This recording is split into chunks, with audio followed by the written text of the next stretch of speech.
Today, I've got another clip from my much longer interview with Craig Nishizaki on the Sales Success Stories podcast. Here's Craig again.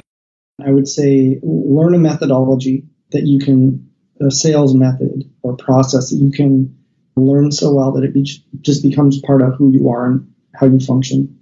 Get a coach and a mentor right away.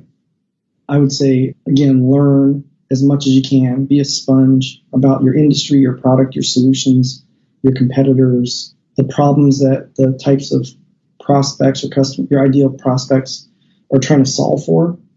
And then look at industry research so that you have some knowledge that you can bring to the table. And I think the bigger thing too is I call it embrace the uncomfortable silence. Like when I'm in a meeting, a lot of times I'm just asking a question and sitting there listening and not saying much. And then asking another thing that sparks a deeper conversation and then sitting there. And I remember on one of my first sales calls at my current job, I was with our sales, or not one of my first ones, one of the first ones that our CEO went on with me. And he would just jump in because he didn't understand why I was being quiet. But if you're able to embrace that uncomfortable silence and allow that other person to talk, and then you spark it with another question that lets them go deeper, there's a tremendous amount of trust that starts being built in that conversation. At the end of the day, they may not know much more about your company than they did when they came, but you know a lot more about what they need than when you first sat down with them. And from there, you're able to kind of craft your message that really provides a lot of value and drives things forward. You know, that's the early part of it. And toward the end is when you're closing, right? And you're saying, hey, are you ready to make a decision today? Are you ready to move forward, et cetera? And sitting there, embracing that uncomfortable silence allows you to, kind of force the issue that they have to give you an answer, whether it's yes, no, maybe, or I'm not the person that can make that decision. But just those are the main tips I would give to someone that's getting into this industry today.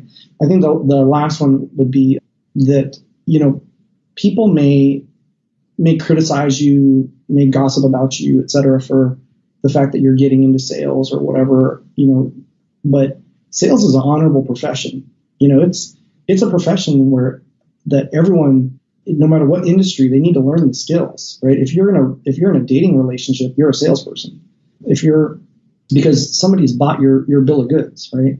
If you're a doctor and you have good bedside manner and you're able to convey some diagnosis in a manner that gives someone some hope, or at least gives them a plan for what's next, he's kind of, in a way, selling you on this plan, right? And so look at it as one of the best professions that you could be in. And it's a skill that you would need if you wanted to own a company, if you want to be a leader, et cetera. So never waver in that if you're new and you're wondering if you've made the right choice. Now, I probably should have cut this clip down to just the part where Craig talked about embracing the uncomfortable silence, but I liked what he said at the beginning about finding a process, a coach, and mentors. But more importantly, what he shared at the end about sales being a really important profession that you should never feel bad about. Now, in one of your conversations today, I want you to focus on embracing that uncomfortable silence. Take a deep breath before you ask your next question. Just wait and see what happens.